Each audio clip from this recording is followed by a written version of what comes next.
Hello everyone, welcome to the class. Today we will talk about dynamic allocation. What's a dynamic allocation?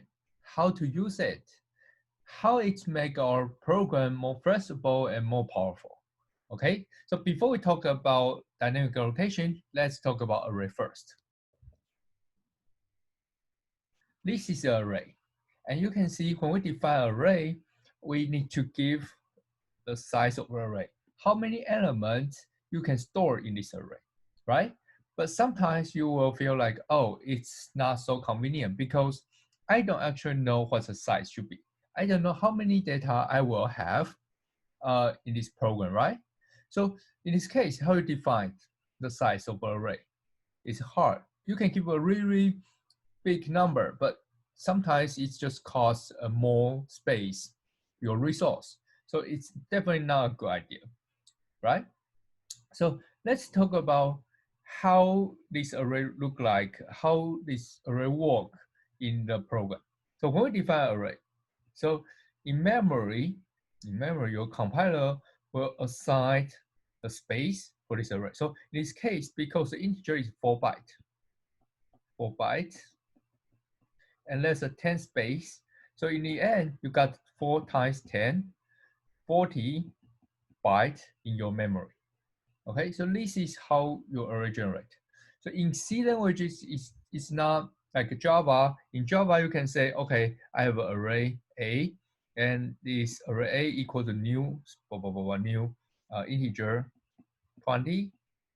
In Java, you might be able to do it, right? But this is C program. In C, you cannot do it.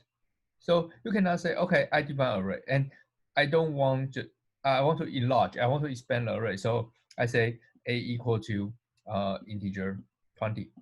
I cannot do it. This is not in C, it's in Java. Okay, so if we really want to enlarge or change the size of array, how can we do? That's how we use dynamic allocation. And to use dynamic allocation, we need a pointer. So right now, we need to define the open pointer A before we use dynamic allocation. And we will use this pointer to point to a memory space. Then use the pointers plus minus this kind of operation to do the iteration of array. So actually, if you remember what we covered in the pointers, we can use the pointers operation to represent the iteration in an array, right? So right now we use a pointer point to some memory chunk and use these operations to do the iteration. So we won't create the array. We create a pointers point to a particular memory chunk. How to do it? There's two terms. One is called MainLock, one is called CLock. So by using these two system code, we can get the memory chunk from our memory that assign the memory address to the pointers and use pointers to access to this memory chunk. This is ideal. Okay, so how to use MainLock? This is a MainLock information. So the MainLock only take one argument, the size. How many bytes you want, how many bytes you need for this memory chunk. For example, if I want to create an array with integer array, size 10, I can say, okay, 4 times 10 here. MainLock 4 times 10 equal to integer star p equal this MainLock. But because the return value, the type of return value of MainLock is a void pointer, so you need to do the casting here. So you need to say integer star casting. And you assign this memory chunk to a pointer. So in the memory, it looks like this. 4 times 10, and your p point to this memory chunk. Okay, so after you use it, you find that the array is not enough. So 10 is not enough. I want 20. Then in this case, you can say, okay, because 10 is not enough, so I want to change it to p equal to MainLock 4 times 20 after. And inside the memory is create 4 times 20 and change your pointer point to the memory chunk. Then you can use it. So of course you need to do some copy from your old memory space to the new memory space. You need to do it, but you can easily change the size of the array by using this MainLock dynamic allocation. Okay, there's another system called CLock. Actually, CLock is very similar to MainLock. The difference is CLock takes two arguments. One is the size of the type you want to use for this memory chunk. So in this case, 4 integer, 4 bytes should be here. And how many space you need? How many data you need? So 20 data to here. So here is 24. Then you will get the same thing. You will get the same memory chunk and use a pointer P point to this memory chunk. Of course, for this MainLock, CLock, you also need to provide the casting because the return type is a void stub. You need to cascade this type to the pointers, the integer pointers, the type you want to use for your pointers. So do you have any question about this dynamic allocation? Joe, why I cannot just use a new local variable? For example, array A is not enough. I create the array B and give more size uh, in my local function, then I can enlarge the size. I think it's similar, right?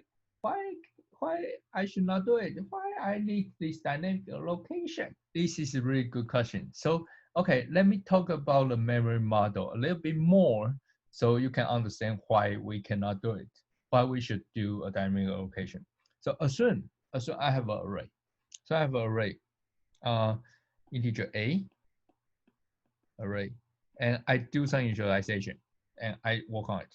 And after that, I call a function, food, I pass array A, okay? I pass array A into it. So inside a full function, it's an array, integer array. So it's an integer x, integer array. Inside a full function, I say, okay, if x size is 9 enough, is 9 enough.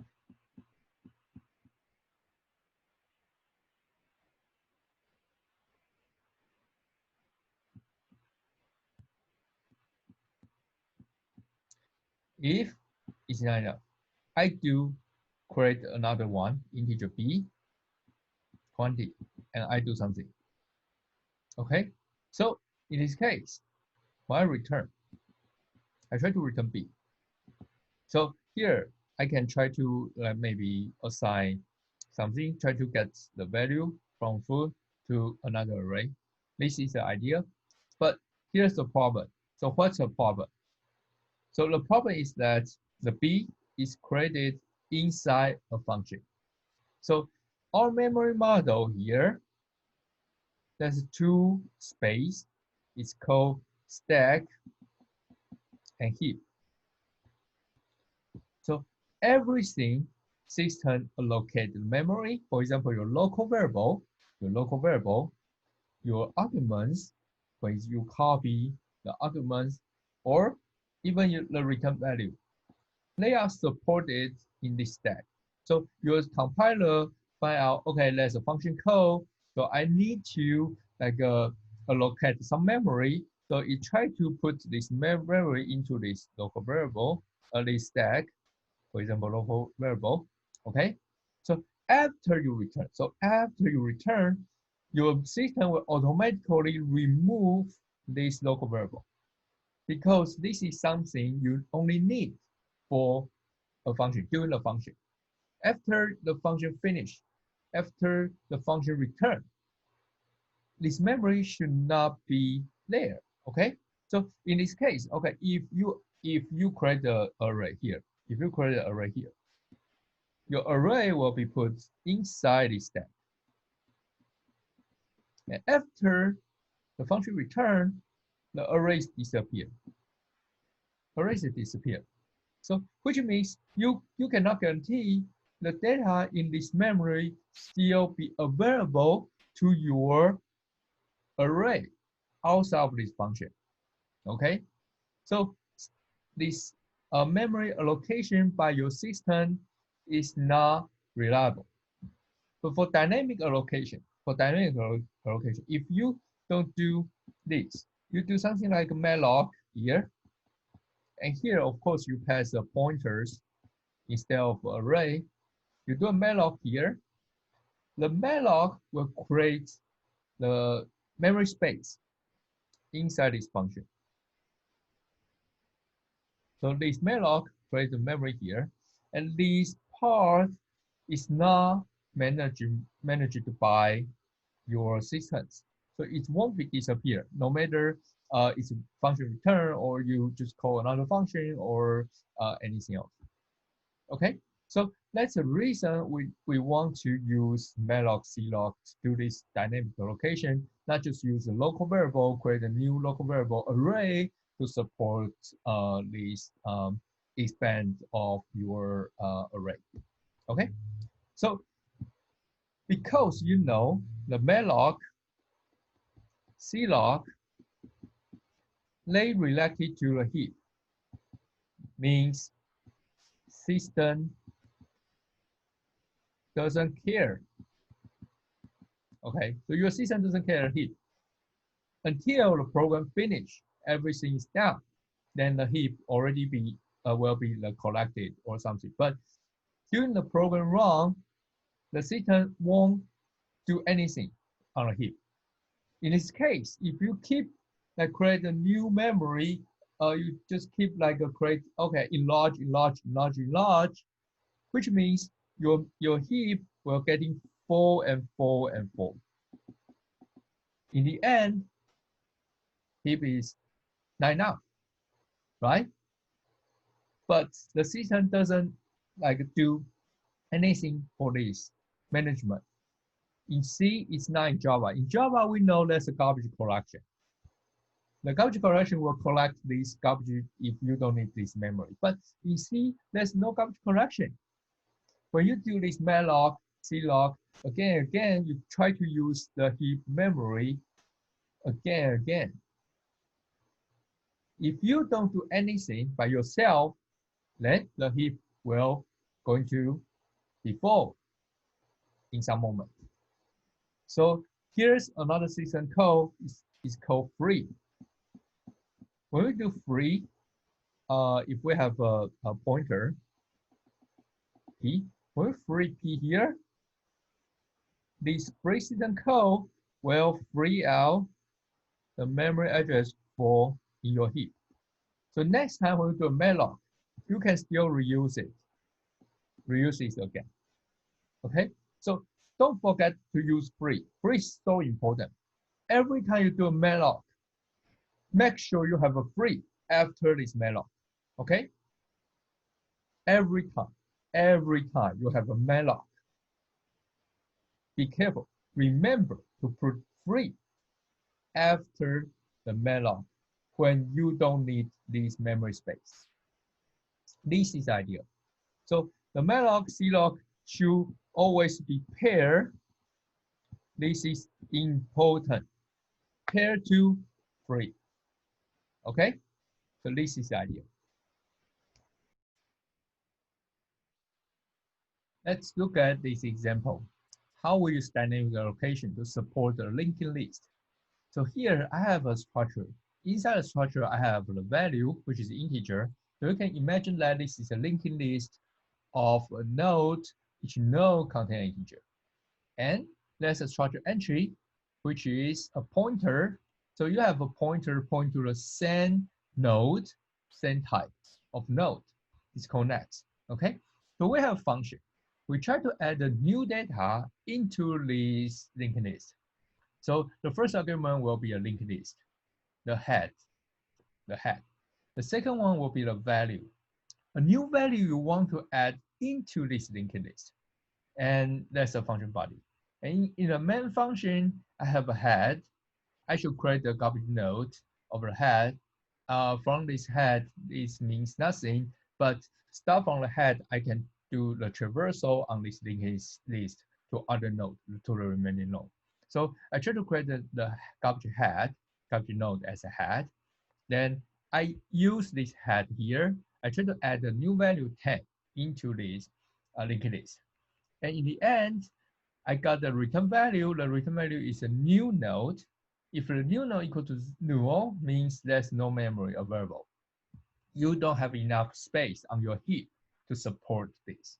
Otherwise, it's print out the value 10, which is the head.next, head next node value. Okay, so this is the idea. And let's see how we use dynamic allocation to support it. First one, the head, we should create a garbage node, right? The garbage node, before we create it, we can use dynamic allocation to create the node. It's called structure entry star. We need to cast it. So because we cast it, so right now we can get what's the size of this struct entry. Okay, so size of struct entry. Then how many nodes we want to create in this one node? Just one, right? So let's see, we just MainLock the size of structure entry equal to head. And because we create it, so right now we can say head value is a garbage node. I just random assign a number, and head next, the pointer point to a null because there's no node, any node after this class. Okay, so this is the first idea. We initialize a garbage node. Then we pass the node, which is a garbage node here, and a new value. So right now we want to create a new node. So how to create a new node? Okay, so to create a new node, we can do the very similar stuff. We do MainLock size of structure entry. Okay, then we got the new node, the space, memory space for new node, and we cast it. So we cast it. Okay, so in this case, we can create a new node, right? So, okay, so if the new entry equal null, means there's no enough space. There's no space on heap. In this case, return null. We tell there's no space. Otherwise, there's enough space. So we already create a new node. Because we create a new node, so we say list ptr, the head next equal to new entry. Okay, so we try to link the new node, link the head and new node together. However, of course, because we haven't assigned any value to this new entry. So let's say we need to assign the new entry value equal to value, right? New entry value equal to value. And the new entry next equal to null because there's no node at it. Okay, so in this case, we create a new node and we create a new node and we link it to the linked list. We use dynamic allocation. So when we use dynamic allocation, we can use this dynamic allocation to create a memory space for these pointers. Even we return the pointers, it won't be collected by the systems because it's not managed by systems, it's on a heap, so we don't need to worry, we can still use it. That's the idea. Okay, so if you don't want to do it, you want to do another way, I can show you something you might be wrong here. So someone might think about it. Okay, I don't really want to create a new structures. I want to do this. I want to do, okay, so let's comment out this. So they say, okay, I want to make it easier. I just say structure entry, this is not pointer. So I don't need to do this. And I remove this bar. I say, okay, so because I know this is 10 null, okay, so let's do it. Structure entry and null, and that's it. Then I can return address, new entry, because it's still address, right? The memory address. So it's the memory address can be stored in a pointer, so it's match the return type. Okay, so you can do this 2 line, just 2 line. I structure entry, a new entry, I return the address. I can tell you this is definitely incorrect. Don't do it. This is common mistake. Why? Because when you create the structure, this data is stored in the stack. The stack is managed by your compiler, your systems. So after you return, this memory space will be correct, will be disappear. You cannot guarantee the value inside this space. Okay?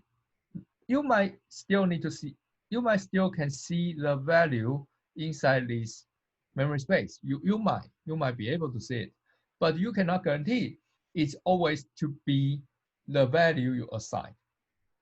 When you do a lot of function call, function return, then you will figure out, okay, the value is disappear in some way. Okay, so don't do it. Don't create the local variable, return the address. It's really, really terrible idea. Don't do it in any of your program. Okay? So again, don't return the address of a local variable. It's not safe. It's wrong. Okay, so this is the common mistake. Let's remove this line and go back to see this line. Okay, so let's see how it works. GCC, link it, -o, link it. Okay, so let's run it. So you can see, we see the value 10, and it's in our linked list. Head, next, value. So it's short. We are sure they are linked together. Okay, so this is the idea. So this is for today, and there's 2 keys for these lectures. First one, think about use dynamic allocation to create a new space, to enlarge your array, try to use pointers, operations to do the traversal, to do the iteration, and think about dynamic allocation a little bit more. The second part is about the managements, memory management. On stack, on heap, if you prefer to use local variable, they are stored on stack. So which means it's managed by the systems. It's automatically be collected from systems if you have a return statement, like a function return, then they will disappear. So it's dangerous to use address of local variable, try to pass the local variables value in a function to outside function. So don't do it, it's not safe. And for the memory allocations, dynamic allocations on heap, because it's not managed by your systems, you need to take care of it. So don't forget to use free if you don't need the memory space anymore. So don't forget to use free. Okay, so this is a good programming behavior. So try to practice with this, and it will make your program more powerful. Okay, so dynamic allocation is really good, and I hope you enjoy it. And see you next time. Dynamic allocation is awesome.